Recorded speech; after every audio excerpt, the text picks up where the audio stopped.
সুপ্রিয় শিক্ষার্থীরা, কেমন আছো তোমরা? তোমাদের অনলাইন ক্লাসে আবারও স্বাগত জানাচ্ছি। আমি গৌরী দাস, সিনিয়র সহকারী শিক্ষক, বিজ্ঞান, ষোলরানী দেবী উচ্চ বালিকা বিদ্যালয়। পড়াশোনা করছো নিশ্চয়ই এবং অনলাইন ক্লাসগুলিও দেখছো। তারই ধারাবাহিকতায় আমি আরেকটা ক্লাস নিচ্ছি, তোমাদের অষ্টম শ্রেণী বিজ্ঞান ক্লাস। সবাই বই খাতা কলম নিয়ে বসো এবং ক্লাসটা মনোযোগ সহকারে দেখো এবং প্রয়োজনীয় কথাগুলি লিখে নিবে, বুঝছো? তাহলে আমরা শুরু করি দেরি না করে ক্লাসটা। সবাই বিজ্ঞান বইয়ের চতুর্দশ অধ্যায়টা বের করো। চতুর্দশ অধ্যায়টা হলো পরিবেশ ও বাস্তুতন্ত্র। পরিবেশ ও বাস্তুতন্ত্র, অষ্টম শ্রেণীর চতুর্দশ অধ্যায় বিজ্ঞানের পরিবেশ ও বাস্তুতন্ত্র। বের করেছো তো? এখন শিক্ষার্থীরা, তোমরা যে যে জায়গায় বাস করো, যে স্থানে বাস করো, পরিবেশ বলতে কি বুঝো বলো তো? পরিবেশ বলতে কি বুঝো? পরিবেশ হলো আমাদের চারপাশে যা কিছু আছে। এখন প্রশ্ন হলো, আমাদের চারপাশে কি আছে? চারপাশে কি আছে? কি দেখতে পাও তোমরা? বায়ু দেখতে পাও, আর কি দেখতে পাও? আলো দেখতে পাও, মাটি দেখতে পাও, আর কি দেখতে পাও? অক্সিজেন, কার্বন ডাই অক্সাইড, এগুলি আছে না? এগুলিকে কি উপাদান বলা হয় বলো তো? জড় উপাদান। আর কি দেখতে পাও? জীব, বিভিন্ন জীব দেখতে পাও, উদ্ভিদ, প্রাণী, অণুজীব, এগুলি দেখতে পাও না? এগুলিকে বলা হয় কি? জীব উপাদান। তাহলে শিক্ষার্থীরা, সব জীবই কিন্তু সব পরিবেশে বাস করতে পারে না। তাদের নিজস্ব পরিবেশেই তারা বাস করতে পারে বা সক্ষম, তাই না? যেমন আমরা বাস করি কোথায়? স্থলজ পরিবেশে। মাছ কি পারে স্থলজ পরিবেশে বাস করতে? মাছ কোথায় বাস করে? জলজ পরিবেশে। সব মাছ কি একই জলজ পরিবেশে বাস করতে পারে? যেমন পুকুর, ডোবা, খাল, বিলে যে স্বাদু পানিতে যে মাছগুলি বাস করে, ইলিশ মাছ কি এদিকে বাস করতে পারবে? পারবে না। এমনি তিমি মাছও খরস্রোতা নদীতে বাস করতে পারবে না। তাইলে আমাদের যে চারপাশে যে অজীব উপাদান, মানে জড় উপাদান, আর বলতে আলো, বাতাস, পানি, এগুলি হলো, আবার অজৈব বস্তু, এগুলি হলো কি? জড় উপাদান। এই জড় উপাদান আর জীব উপাদান হলো কি? উদ্ভিদ, প্রাণী ও অণুজীব। এই জীব উপাদানের মধ্যে একটার সাথে আরেকটার কি আছে? সম্পর্ক আছে না? তো বাংলাদেশের সব অঞ্চলে কোনো উদ্ভিদ সব অঞ্চলে পাওয়া যায়, কিন্তু আবার কোনো উদ্ভিদ সুন্দরবনে পাওয়া যায়। কোনো উদ্ভিদ আবার কোথায় পাওয়া যায়? চট্টগ্রাম বনাঞ্চলে। সুন্দরবনের জীব আবার চট্টগ্রামের বনাঞ্চলে বাস করতে পারবে না। সবাই একটা নিজস্ব পরিবেশ আছে এবং পরিবেশ অনুযায়ী এটা বিস্তার লাভ করে। সব জায়গায় একটা কি আছে? ভিন্নতা আছে। যেমন আবহাওয়া, জলবায়ু, জীব অজীবের মধ্যে একটা পার্থক্য দেখা যায়। বাস্তুতন্ত্রের মধ্যেও একটা ভিন্নতা আছে না? তাইলে এই পার্থক্যের দরুন কি হয়? পার্থক্যের দরুন এই জীব বৈচিত্র্য দেখা যায়। এই জীব বৈচিত্র্য বিভিন্ন পরিবেশে উদ্ভিদ ও প্রাণী একে অপরের উপর নির্ভরশীল। এখন অজীব উপাদান আর জীব উপাদানের মধ্যে যে এই পারস্পরিক সম্পর্ক, ক্রিয়া, আদান প্রদানের মাধ্যমে যে একটা তন্ত্র গড়ে ওঠে, এটাকেই বলা হয় বাস্তুতন্ত্র। এক কথায় আমরা বলতে পারি কি? জড় উপাদান ও জীব উপাদানের মধ্যে যে আন্তঃ সম্পর্ক, এটাকেই বলা হয় বাস্তুতন্ত্র। যেমন আমাদের বিদ্যালয়টা একটা বাগান আছে, ছোট ছোট বাগান। এই বাগানগুলি একটা ছোট বাস্তুতন্ত্রের উদাহরণ। তোমাদের বাসায় বাড়িতে বাগান করো না? এই বাগানও একটা ছোট বাস্তুতন্ত্রের উদাহরণ। তাহলে আমরা জানলাম যে বাস্তুতন্ত্র কি, মানে ইকোসিস্টেমটা কি ইকোসিস্টেম হলো জড় উপাদান আর জীব উপাদানের মধ্যে যে আন্তঃসম্পর্ক, এই আন্তঃসম্পর্ককে বলা হয় বাস্তুতন্ত্র। যে তন্ত্র গড়ে ওঠে তাকে বলা হয় বাস্তুতন্ত্র। এখন আমরা পড়ব বাস্তুতন্ত্রের উপাদান। বাস্তুতন্ত্রে দুই ধরনের উপাদান আছে, একটা হলো জৈব আর আরেকটা হলো একটা হলো অজীব, আর একটা হলো জীব, আরেকটা হলো জীব জীব উপাদান। তাহলে অজীব উপাদান আবার দুই ভাগে ভাগ করছে, ভৌত অজৈব বা ভৌত, অজৈব বা ভৌত, আরেকটা হলো কি জৈব। জৈব জৈব আর জীবের মধ্যে কিন্তু পার্থক্য আছে। তাহলে এই অজৈব বা ভৌত উপাদান হলো এই যে এগুলি বিভিন্ন বায়ু, পানি, কার্বন ডাই অক্সাইড, অক্সিজেন, বিভিন্ন অজৈব লবণ, মাটি, এগুলো বায়ুর আর্দ্রতা, এগুলো হলো অজৈব বা ভৌত উপাদান, বুঝছো? আর জৈব উপাদান হলো উদ্ভিদ প্রাণীর যে মৃতদেহ যে কোষে যে জৈব উপাদান তৈরি হয় এটাকে বলা হয় হিউমাস। এগুলি আবার কি করে বিয়োজকরা পরিবেশে ফিরিয়ে দেয়, বুঝছো? এগুলি হলো জৈব উপাদান। উদ্ভিদ কি করে এগুলি গ্রহণ করে পুষ্টি সংগ্রহ করে এবং খাদ্য উপাদানে ব্যবহার করে, উদ্ভিদের বিভিন্ন কাজে লাগে জৈব উপাদান, বুঝছো? এগুলি লবণে পরিণত হয়, লবণগুলি উদ্ভিদ মূলের সাহায্যে গ্রহণ করে। তাহলে আমরা অজৈব উপাদান দুই রকম, অজৈব বা ভৌত আর জৈব। আর জীব উপাদান হলো এগুলি হলো কি অজৈব উপাদান হলো প্রাণহীন উপাদান, প্রাণ নেই। আর জীব উপাদান হলো জীবন্ত। বাস্তুতন্ত্রের জীবন্ত উপাদান হলো কি জীব উপাদান। এটা আবার তিন ভাগে ভাগ করছে।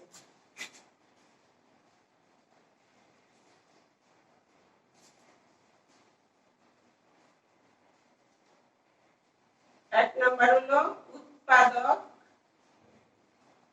উৎপাদক, দুই নম্বর হলো খাদক, তিন নম্বর হলো বিয়োজক। উৎপাদক কি?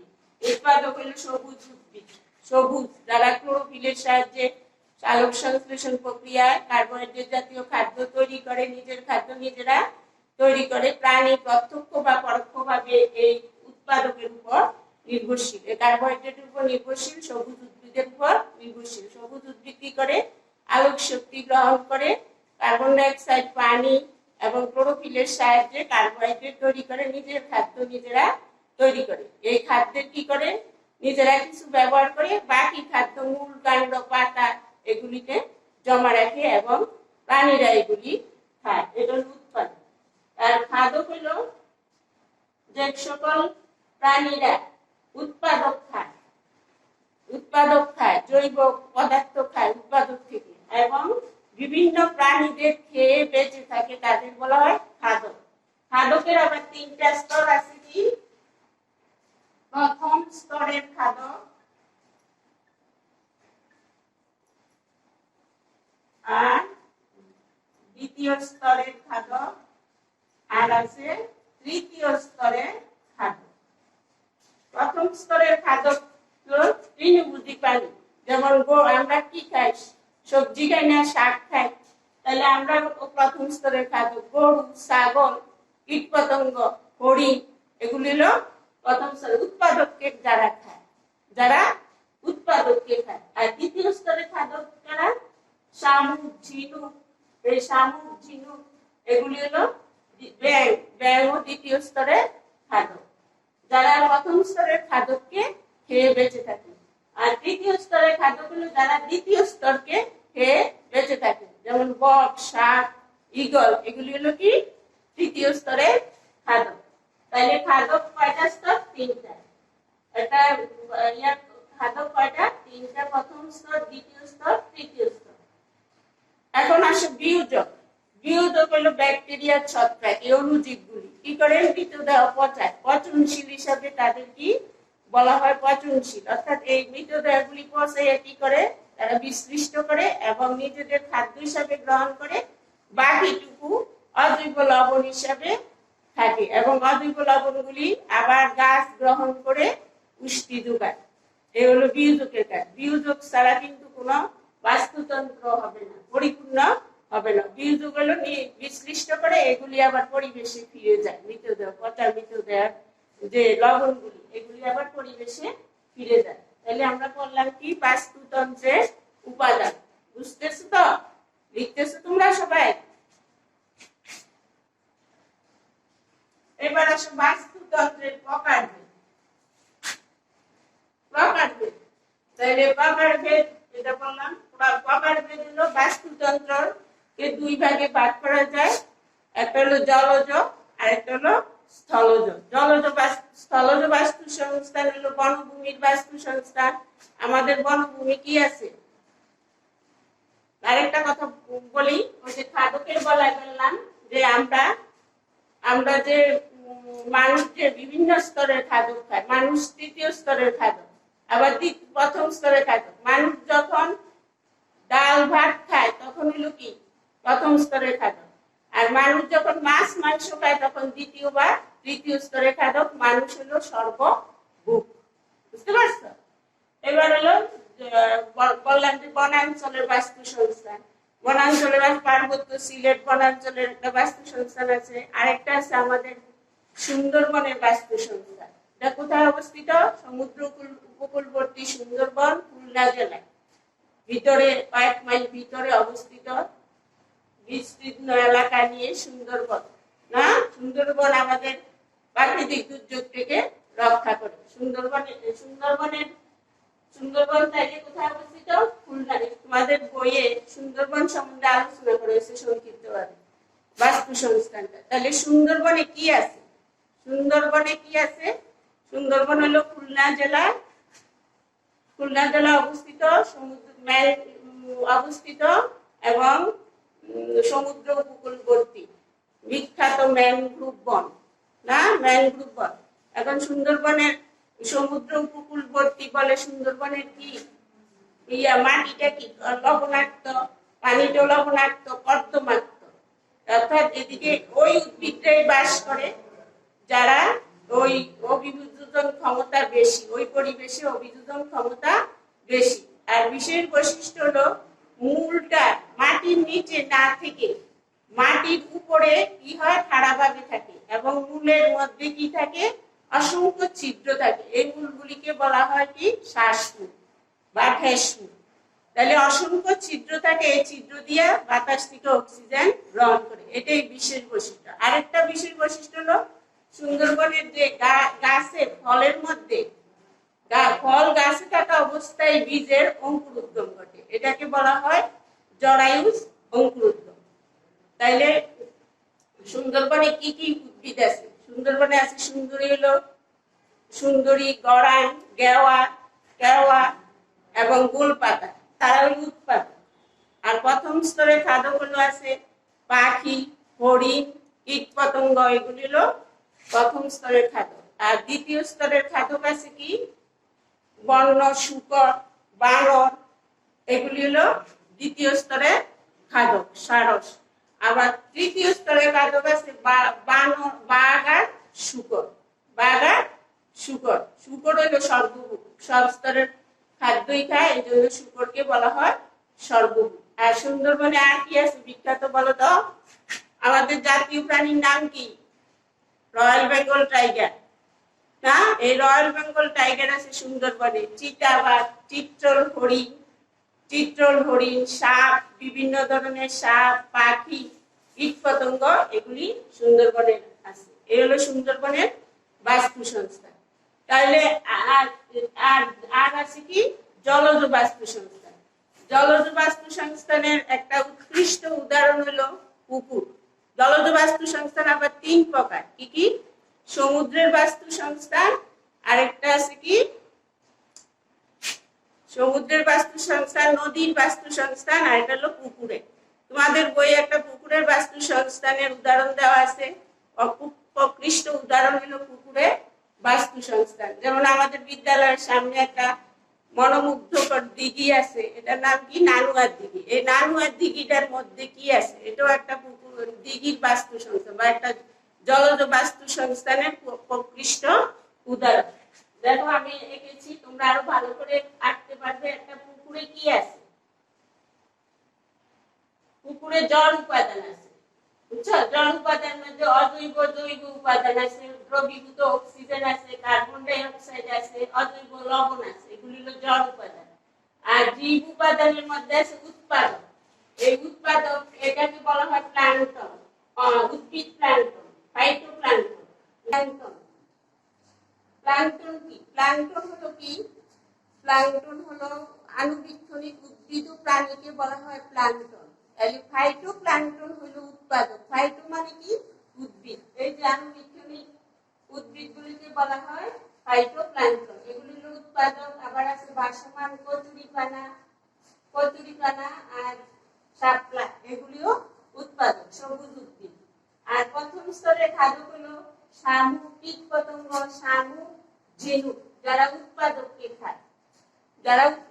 খায়। এই যে পুকুরের মধ্যে শামুক, ঝিনুক আছে, আবার পোকামাকড় আছে, এগুলো হলো প্রথম স্তরের খাদ্য। আর দ্বিতীয় স্তরের খাদ্য হলো একটু ছোট মাছ, আবার ব্যাঙ হলো দ্বিতীয় স্তরের খাদ্য। আর তৃতীয় স্তরের খাদ্য হলো বড় মাছ, বক, এগুলি হলো তৃতীয় স্তরের খাদ্য। আবার সর্বোচ্চ খাদ্য হতে পারে ঈগলও মাছ খায়, ঈগলও সর্বোচ্চ খাদ্য হতে পারে না। আর পুকুরের কাদার মধ্যে নিচে থাকে কি? বীজ। ব্যাকটেরিয়া ছত্রাক কি করে? মৃতদেহগুলি পচায়, জীব প্রাণীদের পচাইয়া কি করে? লবণ তৈরি করে এবং নিজেদের খাদ্য হিসাবে কিছু ব্যবহার করে। আবার অজৈব লবণগুলি পরিবেশে ফিরে যায়, উদ্ভিদ আবার গ্রহণ করে। এইভাবে একটা পুকুরের বাস্তু সংস্থান এর প্রকৃষ্ট উদাহরণ হলো একটা পুকুর, জলজ বাস্তু সংস্থানের প্রকৃষ্ট উদাহরণ। বুঝতে পারছো? এটা সবাই আঁকবে, বুঝছো? লেভেলিং সহ ভালো করে সবাই আঁকবে, আরো সুন্দর করে আঁকতে পারবে তোমরা। তাহলে পুকুর, নানুয়ার দিঘি বা একটা পুকুর হইলো জলজ বাস্তু সংস্থানের প্রকৃষ্ট উদাহরণ। এই যে সূর্যের আলো পড়ে পুকুরে, উৎপাদক কি করে? এবার আমরা একটা গুরুত্বপূর্ণ আরেকটা জিনিস করব, খাদ্য শৃঙ্খল।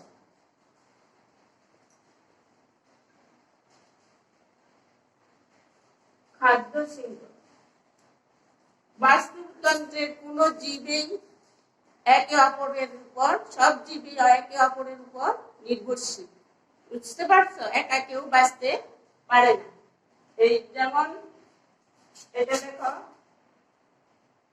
ঘাস, হরিণ, ব্যাঙ, সাপ, বইও আছে তোমাদের ঈগল। এটার মধ্যে কি দেখতে পাও? ঘাসটা হলো উৎপাদক। এটা কি? উৎপাদক না? আর হরিণটা কি? প্রথম স্তরের খাদ্য। আর এটা হলো দ্বিতীয়, এটা হলো তৃতীয়, আবার সর্বোচ্চ খাদ্য। এটা হলো সর্বোচ্চ খাদ্য না? তাইলে এই যে উৎপাদককে কে খায়? হরিণ খায়, প্রথম স্তরের খাদ্য খায়, আবার শক্তি পায়। আবার দ্বিতীয় স্তরের খাদ্য খায় হরিণকে, উৎপাদক প্রথম স্তরের খাদ্যকে। আবার তৃতীয় স্তরের খাদ্য খায় ব্যাঙকে। যদি সর্বোচ্চ খাদ্য থাকে, সর্বোচ্চ খাদ্য খায় তাকে তৃতীয় স্তরের খাদ্যকে। এইভাবে কি হয়? শক্তির আদান প্রদান হয়, তাহলে উৎপাদক থেকে শুরু করে, কথাটা লক্ষ্য করো, বিভিন্ন খাদকের মধ্যে একে অন্যকে খাওয়ার মাধ্যমে যে শক্তির আদান প্রদান হয় তাকে বলা হয় খাদ্য শৃঙ্খল। বুঝতে পারছো? উৎপাদক থেকে শুরু করে বিভিন্ন খাদকের মধ্যে একে অন্যকে খাওয়ার মাধ্যমে, যে উদ্ভিদ উৎস থেকে শুরু করে বিভিন্ন খাদকের মধ্যে একে অন্যকে খাওয়ার মাধ্যমে যে শক্তির আদান প্রদান হয় তাকে বলা হয় খাদ্য শৃঙ্খল। এটা একটা পরিপূর্ণ খাদ্য শৃঙ্খল। শিকারী জীবী এটাকে বলা হয় শিকারী জীবী, আর সবুজ উদ্ভিদ থাকে উৎপাদক।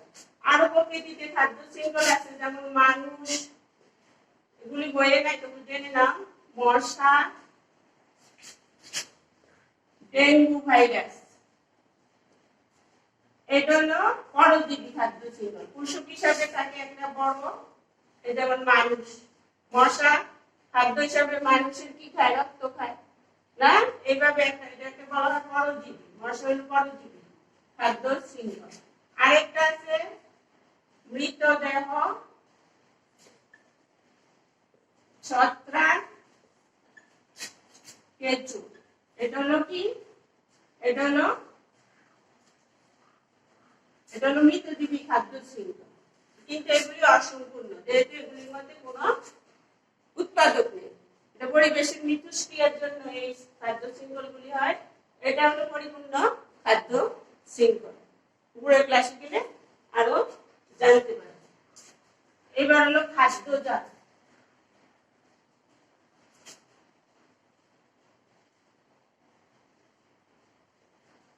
খাদ্যজালটা কি দেখো? খাদ্যজাল হলো কতগুলি খাদ্য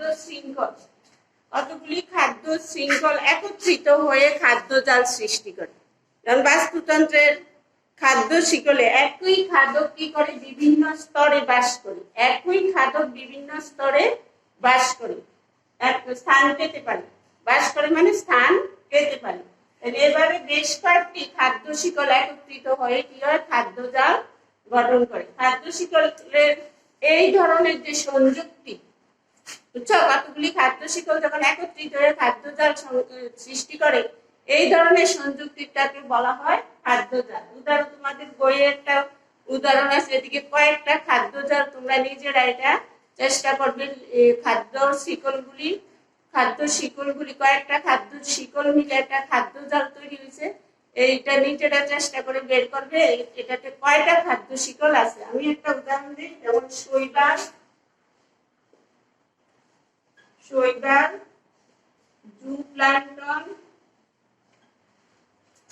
জুপ্লাঙ্কটন, বড় মাছ, তারপর হলো বাজ পাখি,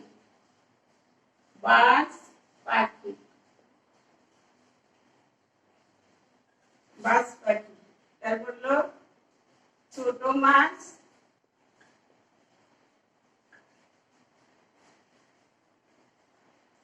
বড় মাছ। তাহলে এটা একটা খাদ্য জাল। এদিকে কয়েকটা খাদ্য শিকল আছে, যেমন শৈবাল যুগান্তরকে খাদ্য হিসাবে গ্রহণ করে কে? বড় মাছ আর বাজ পাখি। আবার ছোট মাছকে আবার বড় মাছ খায়। এইভাবে একই বাস্তুতন্ত্রের একই খাদক বিভিন্ন স্তরে আছে। দেখো, একই খাদক বিভিন্ন স্তরে আছে, এটাই খাদ্য জাল। এদিকে কয়টা খাদ্য শিকল আছে? যেমন শৈবাল, ছোট মাছ, বাজ পাখি। শৈবাল, ছোট মাছ, বাজ পাখি হলো একটা খাদ্য শিকল, বুঝছো? আর আছে শৈবাল, জুপ্লাঙ্কটন, বড় মাছ, বাজ পাখি। শৈবাল, জুপ্লাঙ্কটন, বড় মাছ, বাজ পাখি, এই একটা খাদ্য শিকল। শৈবাল, ছোট মাছ, বড় মাছ, বাজ পাখি, এই একটা খাদ্য শিকল। শৈবাল, জুপ্লাঙ্কটন, ছোট মাছ, বড় মাছ, বাজ পাখি, এই একটা খাদ্য শিকল। শৈবাল, জুপ্লাঙ্কটন, ছোট মাছ, বাজ পাখি। তাহলে কয়টা খাদ্য শিকল আছে? 5টা। তোমাদের বইয়েরটা নিজেরা পড়বে, বুঝছো? এরকম আরো উপরে ক্লাসে গেলে আরো জানবে। এলো খাদ্য জাল, অর্থাৎ কতগুলি খাদ্য শিকল মিলে একত্রিত হয়ে জালের আকার ধারণ করে, তখন এটাকে বলা হয় খাদ্য শিকল। একই খাদ্য শিকলে কয়েকটা খাদক থাকতে পারে, বুঝছো? এটাই খাদ্য জাল। এবার আসো একটা গুরুত্বপূর্ণ জিনিস, হলো শক্তির প্রবাহ। বাস্তুতন্ত্রের শক্তি প্রবাহ। তোমরা জানো যে বাস্তুতন্ত্রের কি? বাস্তুতন্ত্রের হলো শক্তিটা কি কোথা থেকে আসে? সূর্য থেকে। কোত্থেকে আসে? সূর্য থেকে। সূর্য থেকে যে আলো তাপটা আসে, উদ্ভিদ কি করে 2%-এর মতো সালোক সংশ্লেষণ কাজে ব্যবহার করে, এবং কার্বোহাইড্রেট জাতীয় খাদ্যে থাকে শক্তিটা, এগুলো বিভিন্ন স্তরের খাদকের মধ্যে যায়, এবং বিয়োজক আবার এটাকে পরিবেশে ফিরিয়ে দেয়, তাই না? বিয়োজক আবার কি করে? পরিবেশে ফিরিয়ে দেয়।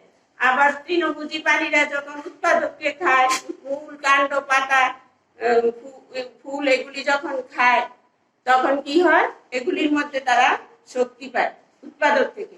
আবার তৃণভোজী প্রাণীদের প্রথম স্তরের খাদ্যকে যারা খায় তারা আবার শক্তি পায়, আবার দ্বিতীয় স্তরের খাদ্যকে যারা পায় তারা আবার শক্তিটা পায়, আবার সর্বোচ্চ স্তরের খাদ্য যদি থাকে তারাও শক্তিটা ক্রমান্বয়ে পায়।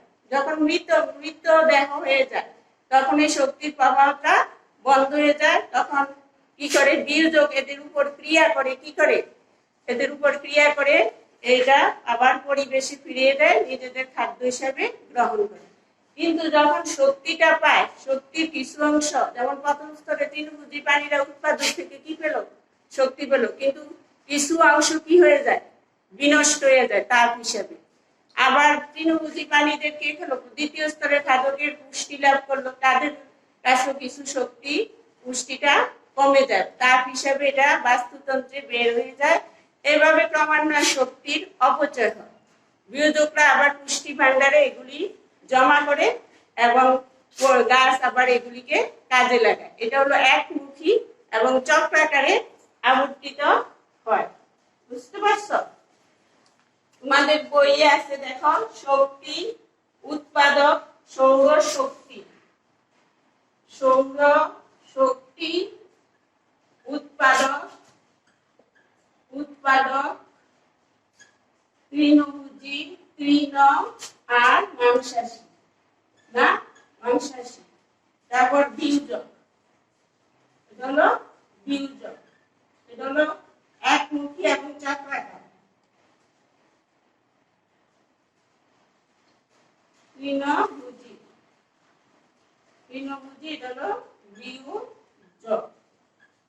এই যে এটা এসে বিয়োজক, শ্বসন প্রক্রিয়া, তাপ শক্তিটা আবার বের হয়ে যায়। এদিকে উৎপাদক থেকে কি হয়? উৎপাদক থেকে শ্বসন প্রক্রিয়া, আবার তাপ শক্তিটা কি হয়? কিছুটা বিনষ্ট। অর্থাৎ যত বড় খাদ্য শৃঙ্খল হবে, শিকল হবে, তত শক্তির অপচয় হবে, আর ছোট শিকলে শক্তির অপচয়টা কম হবে। এটা একমুখী এবং চক্রাকারে আবর্তিত হয়। বুঝতে পারছো? এটা হলো শক্তির প্রভাব বাস্তুতন্ত্রে। এবার আসো বাস্তুতন্ত্রে পরিবেশের ভারসাম্য রক্ষা। পরিবেশের ভারসাম্য, পরিবেশ বলতে কি বোঝো? চারপাশে পরিবেশের ভারসাম্যের প্রয়োজন আছে না? কোনো বাস্তুতন্ত্রে কোনো প্রাণী বিলুপ্ত হতে পারবে না, কোনো প্রাণী বেড়েও যেতে পারবে না। বুঝছো? বেড়ে গেলে সমস্যা। এজন্য প্রাকৃতিক দুর্যোগ হলো পরিবেশের ভারসাম্য ঠিক থাকে। ধরো একটা বনে বাঘ আছে, শূকর আছে, হরিণ আছে। বাঘের খাদ্য কি? শূকর আর হরিণ। শূকর আর হরিণ যদি বেড়ে যায়, বাঘের খাদ্য বেড়ে যাবে, বাঘের সংখ্যা বেড়ে যাবে। আবার হরিণ আর শূকরের সংখ্যা যদি কমে যায়, বাঘের খাদ্যের অভাব হবে, বাঘের সংখ্যা কমে যাবে। আবার হরিণ আর শূকরের সংখ্যা বেড়ে যাবে, আবার বাঘের সংখ্যা বাড়বে। এইভাবে কি হয়? বাস্তুতন্ত্রে কি করে? পরিবেশের ভারসাম্য রক্ষা করে। আমরা মনে করতাম যে অবাঞ্ছিত প্রাণী আছে, এগুলি পরিবেশ থেকে ধ্বংস হয়ে যায়, কিন্তু এটা কোনোদিনই ধ্বংস হওয়াটাও খারাপ, যেহেতু এটা বাস্তুতন্ত্রের উপর প্রভাব পড়ে। কোনো প্রাণী কি একসময় অপ্রয়োজনীয় মনে হলো, এটা কি? এটা গুরুত্বপূর্ণ পরিবেশের জন্য। কোন প্রাণী বিলুপ্ত হলে এটা বাস্তুতন্ত্রের কি হবে? স্থিতিশীলতা নষ্ট হয়ে যাবে। বুঝতে পারছো? যেমন আমরা বন জঙ্গল ধ্বংস করে ফেলছি, এই জন্য ওই যে প্রাণীগুলি মানুষের কাছাকাছি এসে পড়ছে। এই রোগগুলি হয়, যে করোনা ভাইরাস, এটাকে বলা হয় জেনেটিক রোগ। কোনো মতেই পরিবেশ ধ্বংস করা যাবে না। পরিবেশের মধ্যে আমরা বাস করি। পরিবেশ হলো আমাদের জন্য, ভারসাম্য রক্ষা আমাদের জন্য অত্যন্ত গুরুত্বপূর্ণ, এবং সবাই সচেতন হতে হবে। তাহলে বুঝতে পারছো? তাহলে আজকে আমরা কি করলাম? বাস্তুতন্ত্রের উপাদান, প্রকারভেদ, খাদ্য শৃঙ্খল ও খাদ্যজান, বাস্তুতন্ত্রের শক্তি প্রভাব, পরিবেশের ভারসাম্য রক্ষায় বাস্তুতন্ত্র কতগুলি ছোট ছোট প্রশ্ন আছে, যেমন খাদ্য শৃঙ্খল কি, বলতে পারবে না? পড়লে বইটা পড়বে ভালো করে। খাদ্য জাল কি? ব্যাঙ কোন স্তরের খাদক বলো তো? কোন স্তরের? দ্বিতীয় স্তরের খাদক। বীর্যকরা কি? ব্যাকটেরিয়া ছত্রাক হলো বীর্যক পচনকারী। শামুক কোন স্তরের খাদক? শামুক হলো প্রথম স্তরের খাদক। এগুলি পড়বে, বইটা ভালো করে পড়বে, তাইলে উত্তর দিতে পারবে। এবার তোমরা একটা বাড়ি কাজ লিখো। চিহ্নিত চিত্র সহ বাস্তু সংস্থানের পুকুরের বাস্তু সংস্থান বর্ণনা করো। জলজ বাস্তু সংস্থানের উদাহরণ হিসাবে পুকুরের বাস্তু সংস্থান বর্ণনা করো। পরিবেশের